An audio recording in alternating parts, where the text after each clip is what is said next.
années.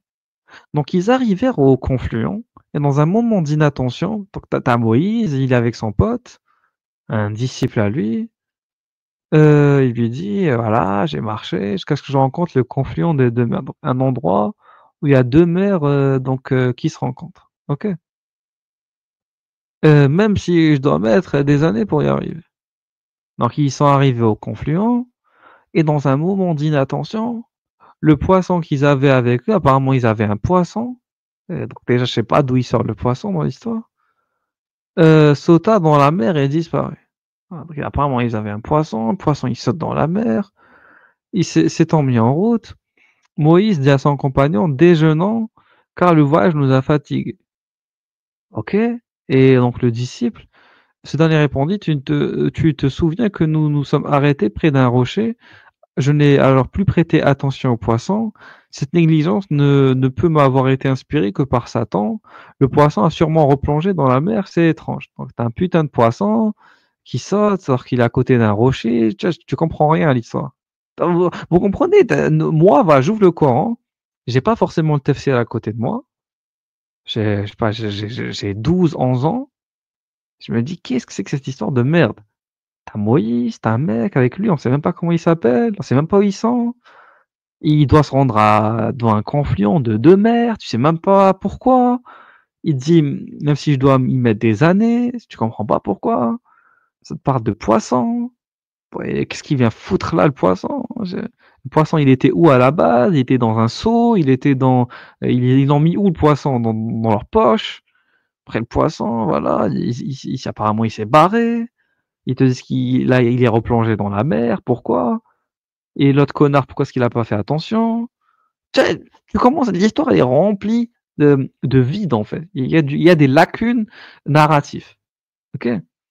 Aucun contexte spatio-temporel, il y a aucune introduction, il y a rien, ça commence d'emblée comme ça, sans au aucune préface, aucune mise en contexte, aucune introduction.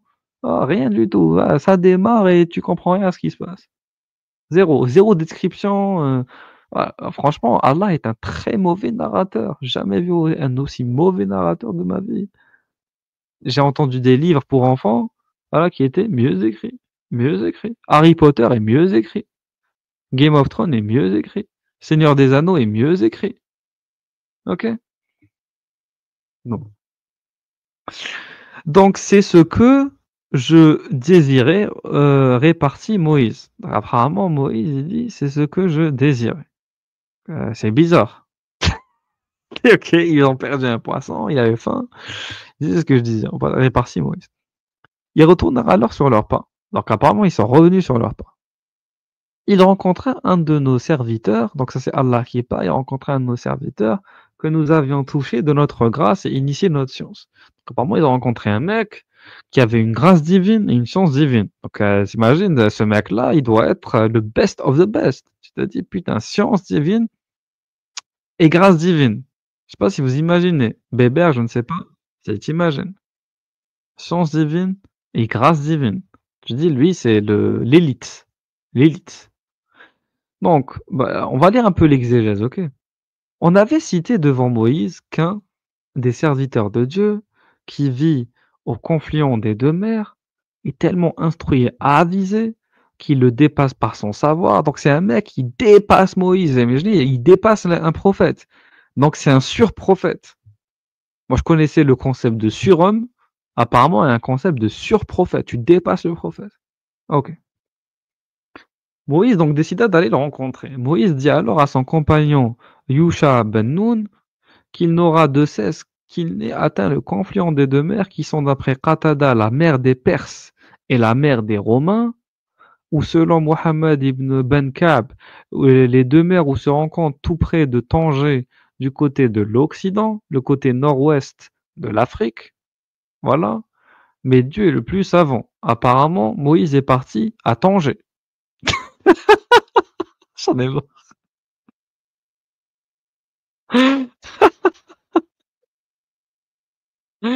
Voilà. Donc apparemment, Moïse est parti à Tanger. Je sais pas si vous savez où se trouve Tanger, au Maroc. Hein. Bon. Vous irez voir ça dans la carte plus tard. Mais Dieu le plus savant, il fut ordonné de porter un poisson. Je sais pas, il a démarré d'où son voyage pour aller jusqu'à Tanger? Putain, c'est loin. Mais Dieu est le plus savant. Il fut ordonné de porter un poisson dans un panier. Ah, voilà. Donc là, on a des indications. Vous imaginez, il faut lire ce putain d'exégèse pour comprendre que le poisson était dans le panier. Parce qu'à la base, on n'aurait pas su. On n'aurait pas su aussi que le mec qui s'appelait Yusha Ben Nun, son pote, on n'aurait pas su. Même l'endroit, on ne sait pas encore, parce qu'il y a un doute. Vous comprenez, c'est des histoires de merde. De merde, de merde. On n'a aucune indication claire et nette. Il y a que des suppositions, des approximations à chaque fois. Et il te dit le poisson, il a été mis dans un panier. Et là où ils le perdront sera le lieu indiqué. Ah, donc apparemment, là où le poisson sera perdu, sera le lieu indiqué. Donc c'est pour ça que Moïse était content. Voilà. Alors que Yusha ben Nun dormait, le poisson sauta du palmier, gagna l'eau, commença à y traverser son chemin. Yusha se réveilla et vit le poisson, ainsi qui fondit la mer, et là où il passa, si on a l'autre sorte de laisser un fossé, et comme a ajouté Qatada, la mer se transforma en terre derrière lui. Ayant dépassé l'endroit désigné, Moïse dit à son... Là, tu comprends mieux ce qui s'est passé, mais quand tu lis les versets, tu comprends rien du tout. Et ayant dépassé l'endroit désigné, Moïse dit à son compagnon, déjeunons, le voyage nous a fatigués. Et l'autre a répondu, n'as-tu pas remarqué que j'ai oublié le poisson lorsque nous sommes arrêtés près d'un rocher? Seul le démon me l'a fait oublier pour que je n'y pense pas. Le poisson a sûrement replongé dans la mer. Puis tous les deux revinrent exactement sur leurs pas et rencontrèrent un de nos serviteurs. Donc c'est pas Satan qui lui a fait oublier, c'est Allah. Parce que c'est Allah qui a voulu que ça se passe de cette manière. Donc déjà, c'est bizarre que le mec qui est censé être un croyant n'ait pas compris que c'est Allah qui a fait en sorte que le poisson se barre du panier pour qu'il puisse revenir sur leurs pas et rencontrer l'autre connard qui a été envoyé par Dieu, qui s'appelle Al-Khadir. Apparemment, voilà, ce serviteur était, si, d'après les hadiths cités dans les Sahih, donc dans les recueils de narration authentiques, Al-Khadir, selon les dires de Momo. D'après Al-Bukhari, Ubay ibn Ka'b, Bukhari vous le connaissez tous, voilà, c'est le connard qui a collecté les hadiths. Ubay ibn Ka'b, que Dieu le maudisse, rapporta qu'il a entendu l'envoyé de Dieu, qu'Allah le bénisse et le salue, raconte. Un jour Moïse se leva en orateur parmi les fils d'Israël. On lui demanda quel était l'homme le plus instruit. Moi, répondit-il. Ah, donc Moïse, sans pitié, il dit, ah, c'est moi le plus instruit. Et je vous emmerde. Dieu lui fit... Non, bon, il n'a pas dit ça, j'essaie juste de raconter l'histoire de manière plus captivante. Parce que là, elle est ennuyante, mais à un niveau inatteignable.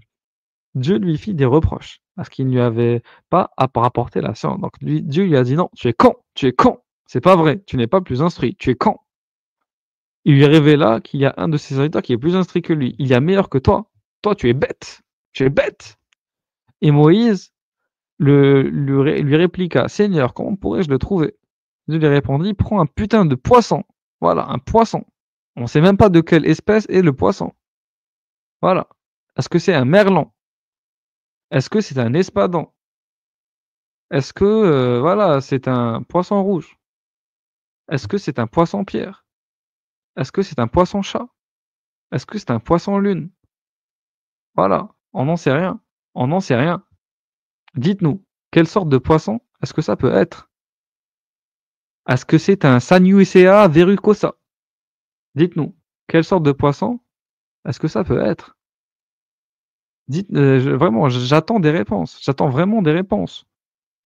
Nous sommes perdus. Nous ne savons pas de quel poisson il s'agit. Je me sens pas bien. Tant que je ne saurai pas de quel poisson il s'agit, je serai dans l'angoisse. Je serai dans l'angoisse. Dites-moi de quel poisson il s'agit. Est-ce que c'est le pétroa? Est-ce que c'est une sardine? Est-ce que c'est un poisson globe? Dites-moi.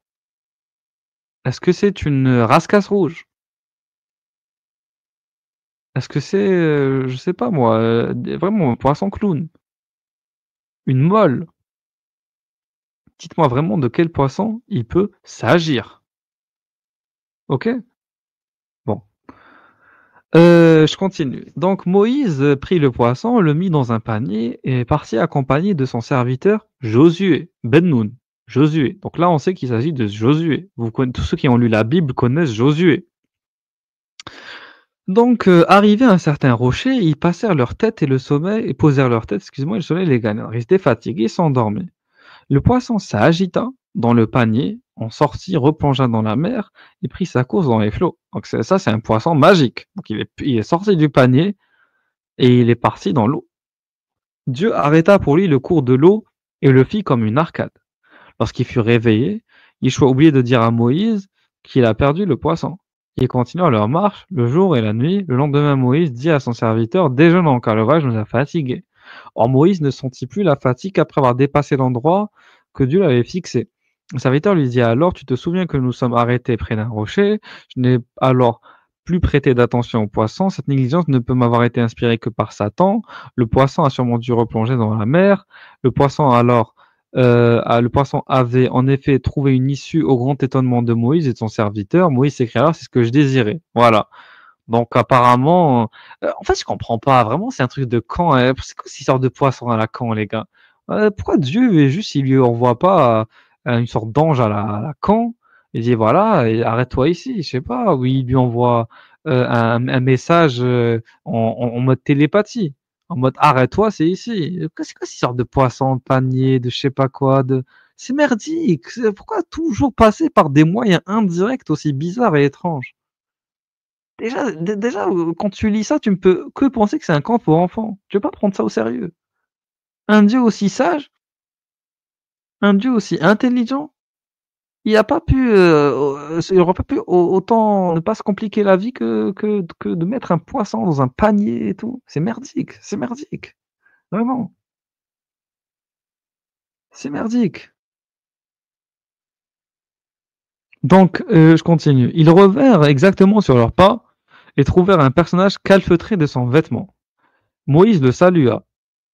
Donc oui, c'est ça. Al-Khadir, c'était le nom de ce personnage. Il lui répondit: comment la paix puisse exister sur terre, alors que les hommes s'entretuent? Donc, je suis Moïse, dit-il, et l'autre de s'exclamer: le Moïse de Banu Israël? Oui, répondit Moïse, je suis venu afin que tu m'enseignes ce que on t'a appris. Donc, concernant une voie droite, le mec lui a dit: tu ne pourras supporter ma compagnie, répliqua Al-Khadir. Ô Moïse, je tiens de Dieu la connaissance des choses que tu ignores de même que toi. Tu tiens de Dieu la connaissance des choses que j'ignore. Donc Moïse lui dit: s'il plaît à Dieu, tu me trouveras toujours calme et empressé à tes ordres. Al-Khadir va répliquer: si tu veux devenir mon disciple, ne me demande jamais aucune explication avant que je ne t'informe moi-même. Ils se mirent en route suivant le rivage. Voilà. Donc apparemment, Al-Khadir et Moïse, ils ont commencé à parler. Al-Khadir, donc c'est un mec, une sorte de d'oracle divin, donc il a une sorte de science extraordinaire. Et il dit à Moïse, genre, tu vas devoir m'écouter et ne pas trop chercher à comprendre les informations. En gros, ferme ta gueule et suis-moi. Ne cherche pas, pose pas de questions. On dirait un peu je sais pas comment vous expliquer. Un côté mafieux, tu vois? Genre, Moïse, il rencontre une sorte d'agent ou je sais pas, de la mafia et le mec, il l'emmène avec lui dans son expédition et puis il dit genre, Moïse, c'est un peu un newbie, vous voyez? Un néophyte, un nouveau venu, un bleu, comme dans la police et tout. Un nouveau, quoi.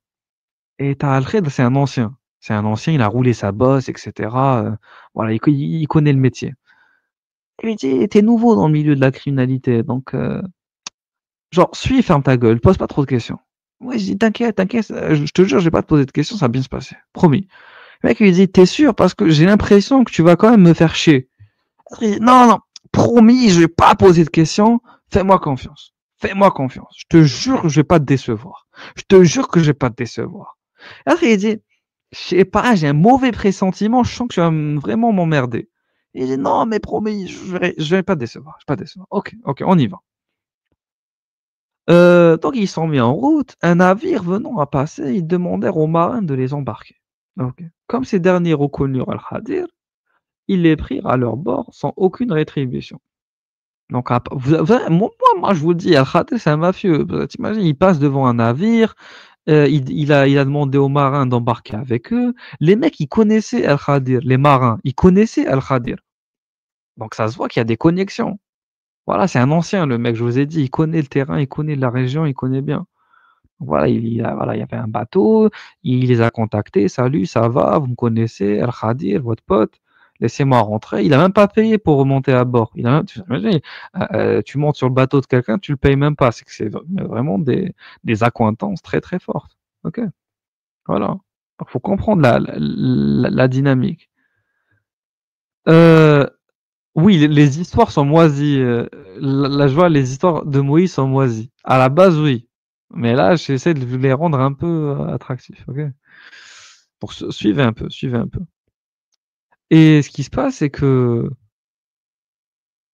donc, à un moment, à peine embarqué, Moïse est en train de voir El Khadir enlever à coups de hache une des planches du navire. Donc un vrai psychopathe, un vrai taré, un vrai taré. Le mec, il commence à enlever à coups de hache une des planches du navire. Je sais pas si vous imaginez, tu montes avec quelqu'un dans un navire, t'es calme, t'es cool, et d'un coup, tu le vois, un mec que tu as rencontré il y a quelques heures avant, et il est censé avoir une science divine. Vous voyez, mettez-vous à la place de Moïse quand même. Je sais pas si vous vous rendez compte de qui est Moïse. Moïse, c'est un mec, il a littéralement battu Pharaon, il a ouvert la mer en deux. C'est un mec qui revient de loin. Vous savez l'expression «je reviens de loin». Moïse, il revient de loin, de très loin. Moïse, c'est pas n'importe qui. Il a vécu dans une famille royale pharaonique. Ensuite, il a littéralement connu l'exode. Voilà, c'est pas n'importe qui, Moïse. C'est pas n'importe qui. Et là, on dit: «Oui, voilà, heu, donc Alfred, il monte sur un bateau». Lui, il s'attend vraiment à une sorte d'océan de sagesse. D'océan de sagesse. Qu'est-ce qui se passe? Tu le vois, il te sort une hache, il commence à te niquer le navire.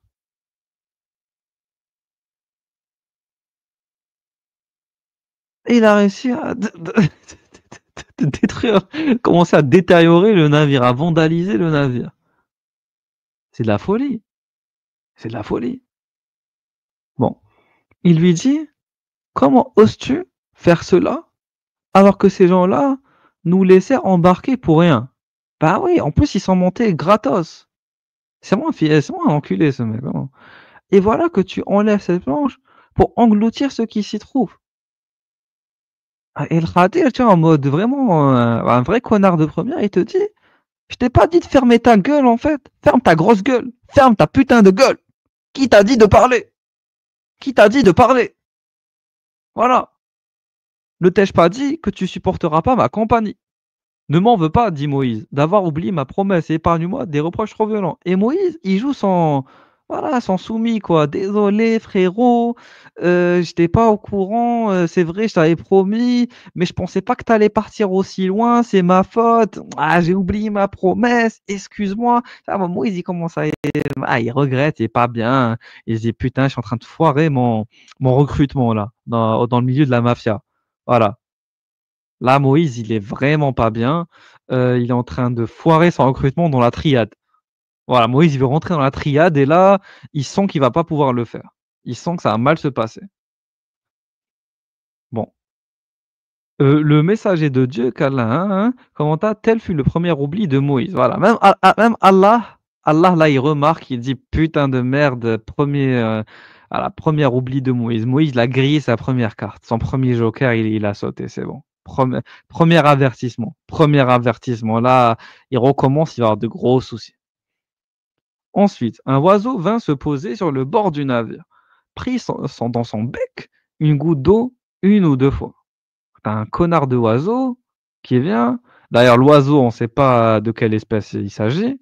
Encore une fois, dites-moi de quelle espèce d'oiseau est-ce qu'il s'agit? Parce qu'il peut en avoir plein. OK? Donc, de quel oiseau on parle ici? Est-ce qu'on parle d'un rossignol? Est-ce qu'on parle d'un moineau?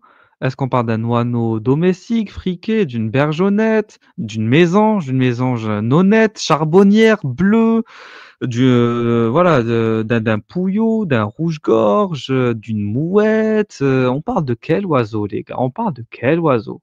De quel oiseau on parle? D'un chardonnay, d'un étourneau, d'une corneille, d'un merle, d'une hirondelle, d'une grive? On parle de quoi les gars? On parle de quoi? Toujours dans l'ambiguïté, toujours dans l'absence de détails. Soyez dans les détails. Allah soit dans les détails. Arrête de nous perdre dans des histoires de merde et sans donner de détails. Merde, merde, merde, merde, merde, merde. Putain.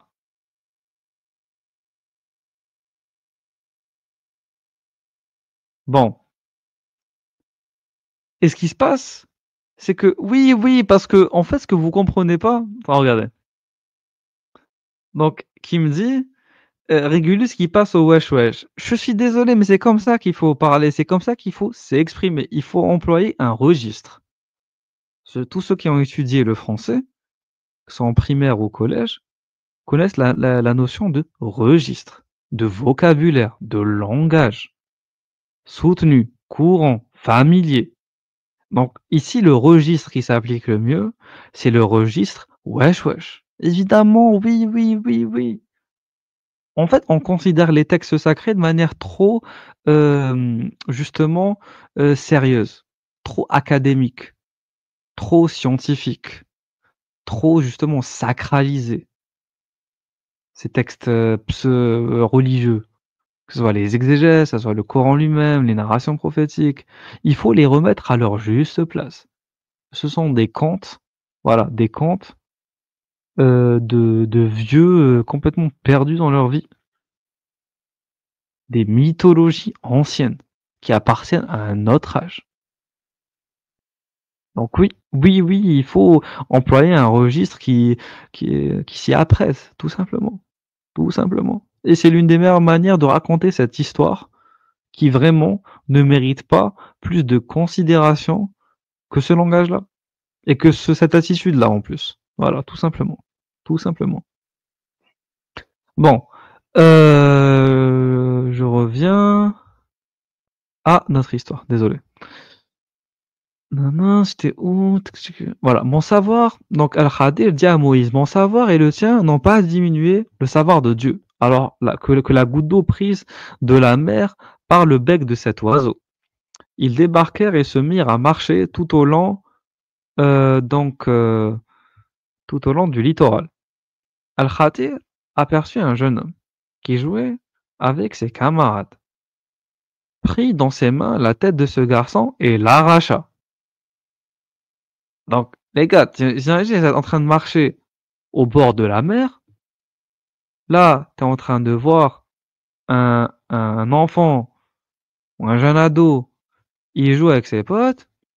El Khadir, il prend voilà, dans ses mains la tête du garçon. Il l'a arraché, les gars. Il a arraché la tête du garçon.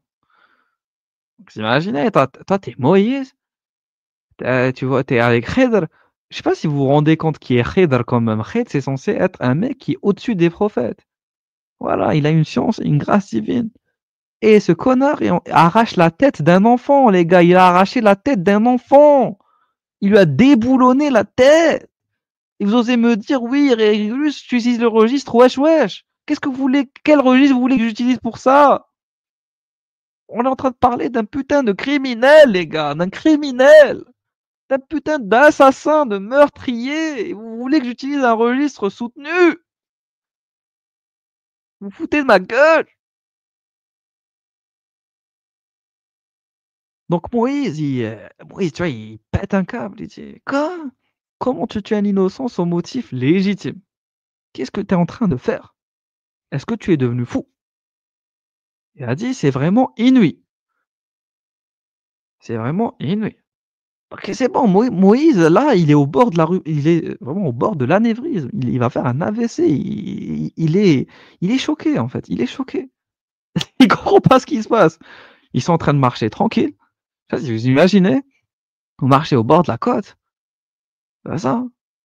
Et d'un coup, Tu des enfants qui jouent au ballon, je sais pas, ils jouent aux osselets, aux pierres, je sais pas quoi, un jeu à la con de ce moment à ce moment-là et d'un coup, t'as as ton pote, le mec de la triade là, il part ch il ramasse un enfant et il lui arrache la tête. Bon, faut comprendre un peu l'ambiance, parce que j'ai l'impression que les gens ne comprennent pas assez ce qui se passe dans cette histoire, en vérité. OK? Le mec est censé être encore plus sage qu'un prophète. Bon, tant qu'il lui a dit: «Ne t'ai-je pas dit que tu ne supporteras pas ma compagnie?» Cet incident fut plus grave que le premier. Et Moïse de s'excuser: «Si je t'interroge encore une fois, tu ne me voudras plus comme disciple, n'as été que trop patient». Donc c'est ça le problème les gars, c'est ça le problème. Moïse, il a encore fait son soumis. Donc c'est en fait, c'est que ça va crescendo les gars, ça va crescendo. Oui, oui, oui, ça va crescendo. Donc, premièrement, il casse un bateau. Deuxièmement, il arrache la tête d'un enfant.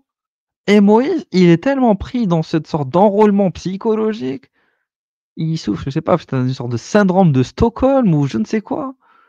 Et là, il est complètement ailleurs, en fait. Il comprend pas, il se rend pas, genre, des fois, il a des élans de lucidité, il s'énerve, il remet en question ce qui se passe. Et après, il revient dans un état de soumission automatique. Et il commence même à s'excuser, à se victimiser, à dire: «Oui, voilà, tu as été trop patient pour moi». Ensuite, ils se mirent en route, ils arrivent à un village, ils demandèrent l'hospitalité aux habitants qui, la leur refusèrent. Sur ces entrefaites, ils aperçurent un mur menaçant ruiné. Le personnage le redressa, donc Moïse lui demanda: «Tu rends un tel service à des gens auxquels nous demandâmes de quoi manger?» Et ils refusèrent. «Si tu le voulais, tu pourrais réclamer un salaire». Donc l'envoyé de Dieu, qu'Allah le bénisse et le salue, poursuivit: «Nous aurions aimé que Moïse eût plus de patience, car Dieu aurait pu nous donner d'autres nouvelles sur ces deux hommes», rapporté par Bukhari. Donc tu as Momo qui dit: «Moïse, il n'a pas été patient, il n'a pas voulu attendre avant d'avoir des explications, sinon l'histoire elle aurait été plus longue. L'histoire elle aurait été plus longue, on aurait eu plus d'aventures, des aventures de merde, soit dit en passant, des aventures de merde quand même, je tiens à le rappeler, des aventures merdiques, merdiques. Bon là la page elle est inversée, OK. Voilà, des aventures merdiques. Voilà.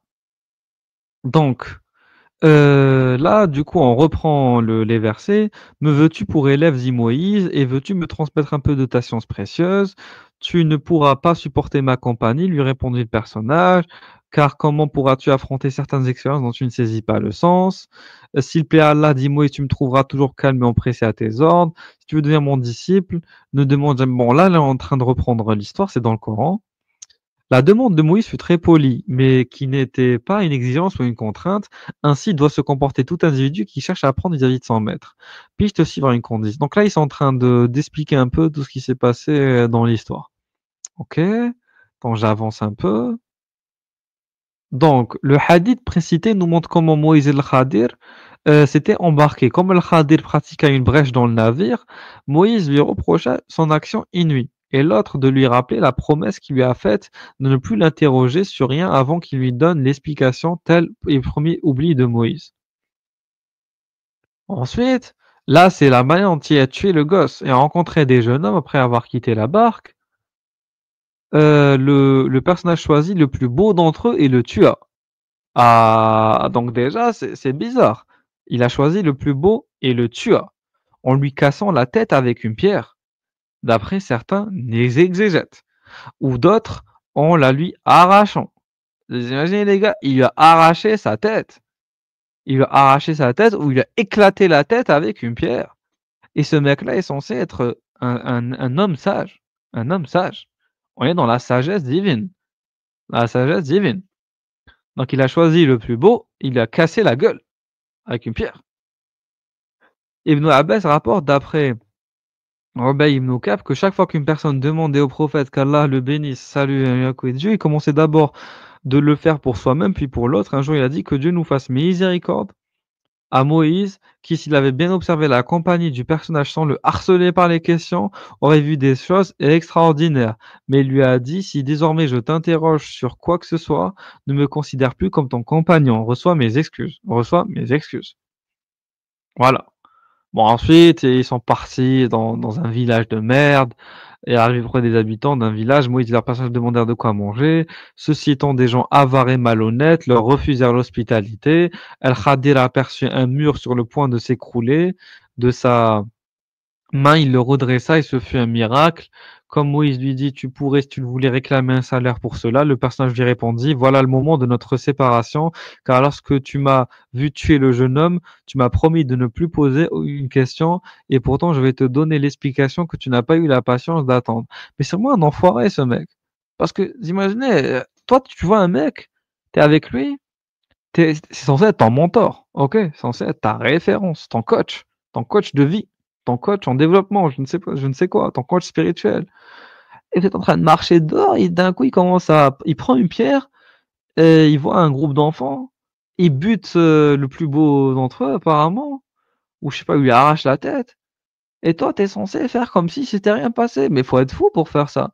En fait, le Khidr, c'est le genre de connard qui va te dire pourquoi tu réfléchis? Pourquoi tu poses trop de questions? Ferme ta gueule, on est dans l'omerta. On est dans l'omerta. Voilà. Il faut garder le silence. Il ne faut pas trop chercher à comprendre. Voilà, c'est la loi du silence. Chut, tais-toi, tais-toi. Ne cherche pas à comprendre. Donc voilà, c'est ça le problème. C'est ça le problème. Bon après dans l'histoire, ils vont t'expliquer le pourquoi du comment. Il te dit la barque, elle appartenait à des gens pauvres, dont elle était l'instrument de travail.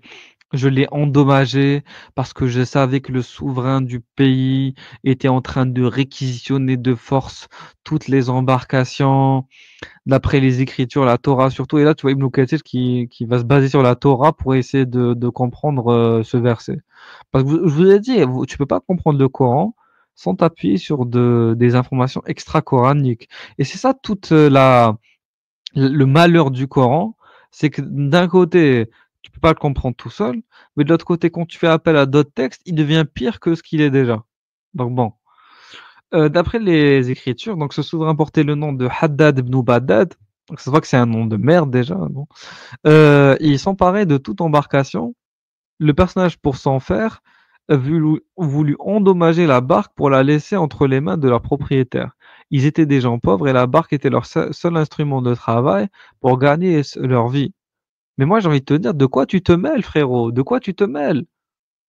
Parce que eux, ça les arrangeait pas que tu endommages leur barque. Pour qui tu te prends à endommager la barque, en fait? Qui, bon, vraiment, sérieusement, imagine, toi, t'es un marin, t'as ton navire, bon, qu'il soit réquisitionné ou pas, ça c'est une autre histoire, et t'as un connard qui vient et qui t'endommage ta barque. J'ai dit non, endommage pas ma barque, j'aurais trouvé une autre solution. Et si je voulais endommager ma barque, je l'aurais fait moi-même, j'ai pas besoin de toi, moi, pour endommager ma barque ou mon navire. Pour qui tu te prends pour endommager ma barque? T'es qui, en fait? T'es qui, sérieusement? C'est bon, on a été gentil avec toi, une fois, deux fois, trois fois, mais reste à ta place quand même. C'est pas ton navire, c'est le mien. En plus, il te dit c'est des gens pauvres et tout, ils cassent leur barque, mais c'est un taré. Putain, vraiment, je suis désolé, mais l'explication n'est pas satisfaisante. Frérot, ton explication n'est pas satisfaisante. Au contraire, elle est encore en train de t'enfoncer encore plus. Ensuite, il te dit, bon, ça c'est en gras, là, c'est les versets du Coran, hein. Donc en normal, c'est ici, c'est juste l'exégèse, ok? Donc quant au jeune homme, sachant ses parents très pieux, j'ai craint qu'il ne les entraîne dans des fâcheuses aventures et ne les rende impies. J'ai voulu qu'Allah leur donne en échange un enfant plus soumis et plus respectueux de ses parents. Mais c'est un connard lui aussi. Donc il est en train de dire, donc lui il voit, donc en fait il voit le destin. C'est pour ça que je vous dis tout à l'heure, c'est un oracle divin. Donc le mec il se prend pour Allah. Allah l'a pas tué, mais toi tu le tues. Allah, il a laissé en vie ce mec, ce petit enfant. Il a laissé en vie, Allah. Mais toi, je sais pas d'où tu sors et tu prends une pierre et tu le butes. Tout ça parce que supposément, il allait rendre ses parents mécréants. Mais je pensais qu'il y avait le libre arbitre et que chacun était responsable de ses propres péchés, et que c'était Allah qui guidait, que c'était Allah qui égarait, et qu'il égarait qui il veut, qui guidait qui il veut, et que chacun, au final, serait jugé en fonction de ses propres actions. Faut laisser la vie suivre son cours, en fait. Pour qui tu te prends à buter les enfants des gens? Ces parents-là, est-ce qu'ils t'ont demandé de buter leurs gosses? Ils t'ont pas demandé de buter leurs gosses. Pour qui tu te prends, espèce de connard, à buter les gosses des gens comme ça? Faut être un taré pour faire ça. Il te dit: «J'ai voulu qu'Allah leur donne en échange un enfant plus soumis et plus respectueux de ses parents». Mais si Allah voulait qu'ils aient un enfant respectueux de ses parents, il leur aurait donné à l'avance. Mais Allah, il voulait pas, il voulait que l'enfant, il soit pas irrespectueux. Il voulait plutôt il soit pas respectueux. Donc laisse Allah faire comme, il a prévu de faire. Pour qui tu te prends à changer le plan divin de Allah? Ouais, l'histoire ne tient sur rien. L'histoire est complètement alambiquée et décousue, je vous le dis. C'est ça que moi, quand je la lis, à chaque fois que je la lisais, en tout cas quand j'étais musulman, que je lisais beaucoup cette sourate, j'étais vraiment à chaque fois, mais choqué à quel point l'histoire était merdique, en fait. Et je me refusais de l'admettre. Mais là, c'est bon, je ne suis qu'obligé d'admettre à quel point cette sourate est merdique. Ensuite, heu, d'après Ubay ibn Ka'b, donc le prophète qu'Allah le bénisse et le salue a dit que le jeune homme qu'Al-Khidr a tué était un incrédule depuis sa naissance. Donc c'est un athée, OK. Depuis sa naissance, c'est pourquoi Dieu a dit par la bouche d'Al-Khidr: «J'ai craint qu'il» donc voilà, donc là, ils vont ils vont te dire: «C'est Dieu qui a par la bouche de Al-Khadir qui a dit que j'ai craint qu'il ne les entraîne dans de fâcheuses aventures et qu'il ne les rende impies». Mais ça a aucun sens. Parce qu'ici, il te dit, donc quant à ce jeune homme, ça j'ai craint qu'ils entraînent son aventure et en impie, j'ai voulu qu'Allah leur donne en échange un enfant plus soumis et respectueux de ses parents. Bah, si c'était Allah qui avait fait ça, il n'avait qu'à, dès le début, leur donner un enfant soumis. Pourquoi il a d'abord vous imaginez, Dieu, il te fait naître, Dieu, il est au courant de tout normalement, il est au courant du destin de tout le monde. Donc Dieu, il te fait naître, il te laisse grandir, il te laisse attaché à tes parents, après il envoie un connard qui marche dans la plage et qui te bute. Il te remplace par ton petit frère qui soi-disant sera meilleur que toi. Il faut vraiment être une grosse merde pour faire ça. Faudrait un putain de sadique pour organiser un plan aussi horrible. Donc, car ses parents étaient soi-disant donc des gens fidèles et pieux, et leur amour pour leur fils pourrait les rendre incrédules. Bah, je suis désolé, mais c'est que leur foi, elle tient à rien. C'est-à-dire que si la foi de quelqu'un, elle dépend sur le fait qu'il ait un fils croyant ou pas, moi je connais plein de gens qui sont croyants et leurs enfants sont des mécréants. C'est pas parce que ton enfant est mécréant que tu vas arrêter d'être croyant, hein. Si tu es vraiment croyant, tu vas le rester, hein. C'est quoi cette foi-là qui change en fonction des gens qui sont autour de toi? Donc et Qatada de commenter: «Les pères et mères furent très réjouis à la naissance de leur enfant et très tristes à sa mort». Ben voilà, donc les parents, ils étaient tristes. Ils étaient tristes que leur enfant meure. Donc s'il restait en vie, il aurait pu être la cause de leur perte. Mais qu'est-ce que tu en sais? Que chacun de nous donc se soumette à la prédestination de Dieu, car tout ce que Dieu décrète pour son serviteur le croyant, même si ce n'est un malheur, lui sera bénéfique de toute façon. Voilà, donc en fait, c'est une histoire il n'y a pas de libre arbitre en vérité. Donc Allah, il savait à l'avance que l'enfant allait faire de la merde, il a choisi de le faire naître, il a choisi que les parents s'attachent à lui, soient réjouis de lui à sa naissance, et ensuite il l'a tué. Il les a rendus tristes. Soi-disant parce qu'ils voulaient pas causer leur perte. Mais tu as causé leur tristesse. Mais toi, tu t'en bats les couilles de toute façon de la tristesse des gens. Voilà. Tout ce que tu veux, c'est t'amuser. Parce que je suis désolé, là, c'est vraiment un jeu sadique. Et il te dit: «J'ai voulu qu'Allah leur, j'ai voulu qu'Allah leur donne en échange un enfant plus soumis, plus respectueux de ses parents. Ils souhaitèrent que Dieu leur donne un enfant meilleur que celui-ci, et eux seront plus tendres à son égard. Ibn Jurayj a dit: «Le jour où Al-Khadir avait tué ce jeune homme, sa mère était enceinte, elle engendra plus tard un enfant soumis et vertueux». Mais vous pensez vraiment mais là, c'est de la folie. Vous pensez vraiment qu'un père et une mère, ils considèrent leur enfant comme des objets interchangeables?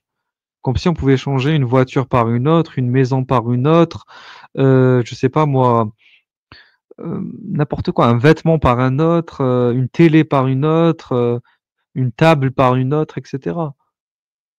Un enfant n'est pas un objet. Tu peux pas échanger un enfant par un qui est meilleur. Faut vraiment être l'une des pires des pourritures et une des pires des raclures pour faire ça. Vraiment. Je sais pas si vous vous en rendez compte. Échanger un enfant, par un autre, sérieusement. Bon, après le mur, il te dit quant au mur, il appartenait à 2 orphelins du village. Ils recouvrent un trésor caché par leur père.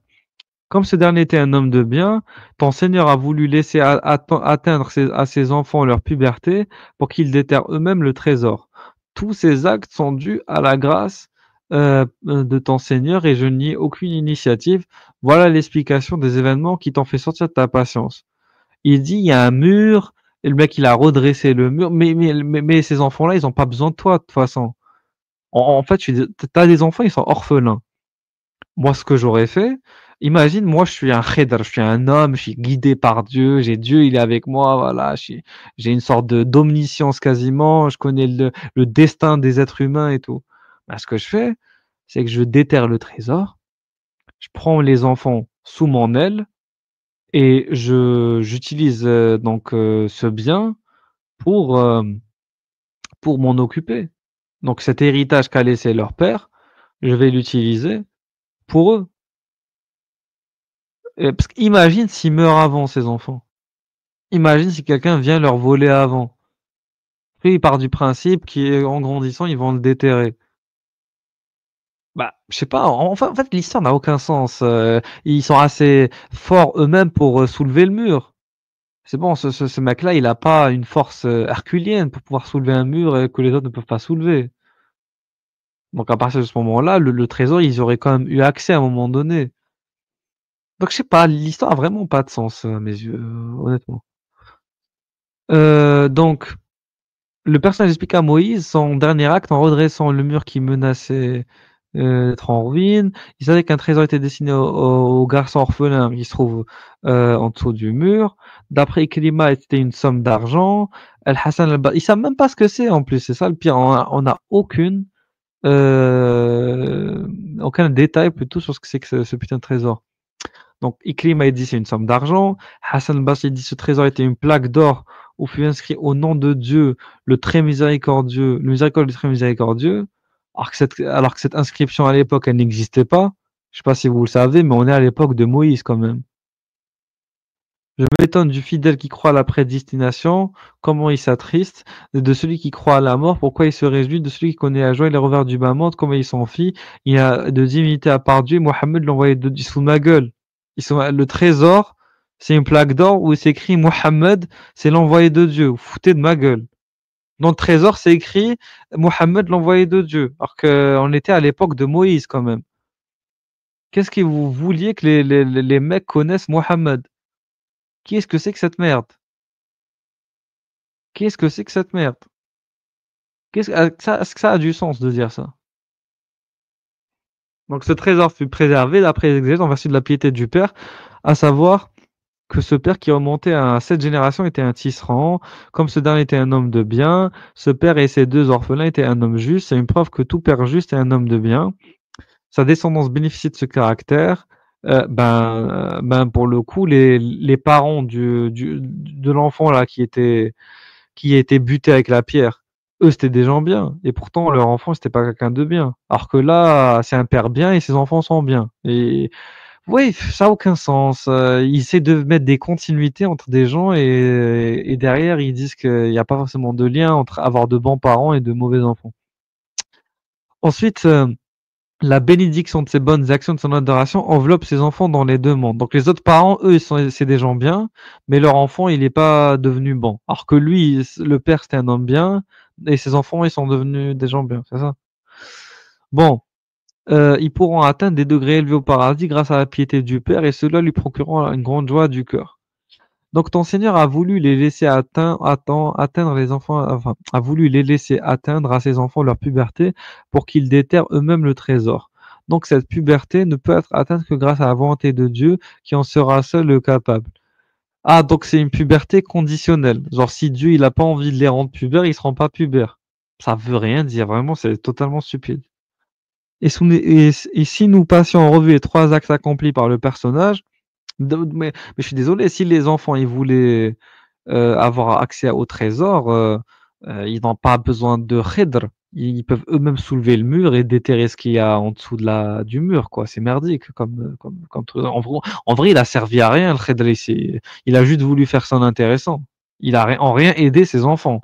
Ses enfants sont orphelins. Putain de merde, ils sont seuls. Occupez-vous d'eux. Va t'en occuper.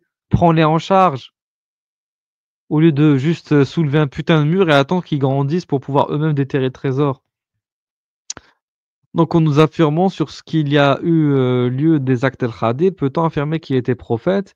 Les uns ont avancé qu'il l'était, mais les autres se sont référés aux paroles divines. Il rencontra un de nos serviteurs que nous avions touché de notre grâce et initié de notre science pour déduire qu'il n'était pas prophète, mais un homme rapproché de Dieu, et c'est Dieu qui est plus savant. Voilà. Bon, après, ça parle de Khidr, ça dit que Khidr, c'est un mec exceptionnel, je sais pas quoi. Voilà, et ça dit les dires de certains qu'Al Khadir restera vivant jusqu'au jour de la résurrection. Deux opinions étaient avancées. Nawawi ibn Salah on dit qu'il sera vivant jusqu'au jour de la résurrection. La majorité des exégètes avaient un avis contraire. Prenons les arguments de Dieu. Nous avons conféré l'immortalité à aucun homme avant toi. Et aussi les dires du prophète qu'Allah le bénisse et le salue le jour de Badr en implorant les secours de Dieu. Grand Dieu, si tu ne fais pas périr ce groupe d'infidèles, tu ne seras plus adoré sur terre. Nul des fidèles qui combattaient avec lui n'a rapporté qu'Al-Khadir avait participé au combat contre les incrédules. Et enfin, si Al-Khadir était vivant à cette époque, il aurait cru au prophète qu'Allah le bénisse et le salue, qui avait envoyé vers tous les hommes et les génies. Et il a dit, si Moïse et Jésus vivaient encore, ils devraient me suivre. Et dans un autre hadith, il aurait dit, avant sa mort de quelques jours, d'ici 100 ans, nulle âme qui vit actuellement ne survivra. Donc en gros, ils disent que Al-Khadir il peut être immortel. D'après le Bukhari, le personnage cité auparavant était appelé Al-Khadir, qui signifiait le vert, parce que là où il s'asseyait, les herbes devenaient vertes. Donc voilà, il a le pouvoir de la nature. Enfin bon, Al-Khadir. Bon, vous comprenez à quel point cette histoire est merdique. Bon, on va arrêter là parce que ça c'est fini. Ah là là, ça fait longtemps que j'avais pas lu une histoire aussi nulle, mais ça n'avait pas manqué pour le coup. Ça n'avait pas manqué de lire des histoires aussi merdiques. La prochaine fois, on lira l'histoire de Dhul Qarnayn, l'homme aux deux cornes. Une histoire encore plus nulle que celle que j'ai lue maintenant, vraiment pour le coup. Je pense que celle-là, elle est un peu plus attrayante. Ah là là là. Bon.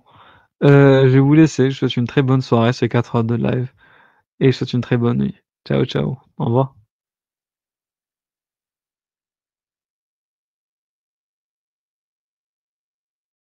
Parlons de sunnites. Moi, je suis Jacques Le Fou. Moi, je présente un projet de société humaniste contre l'obscurantisme. Toi, qu'est-ce que tu présentes? Tu présentes un projet obscurantiste. Moi, mon projet de société, je peux pas marier les petites filles. Je peux pas la lapidation. Toi, dans ton projet de société, tu peux lapider. Tu peux faire le mariage des petites filles en vertu des textes sunnites, de l'islam sunnite. L'islam est faux parce que on peut marier des petites filles. Regarde, moi je veux apaiser ton cœur en jouant de la guitare.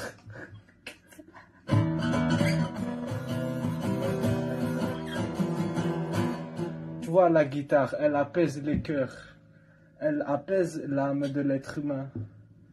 L'islam n'apaise pas l'âme de l'être humain. Il rend violent l'islam. L'islam, il rend violent. Bon, c'est bon, ça va être le délire.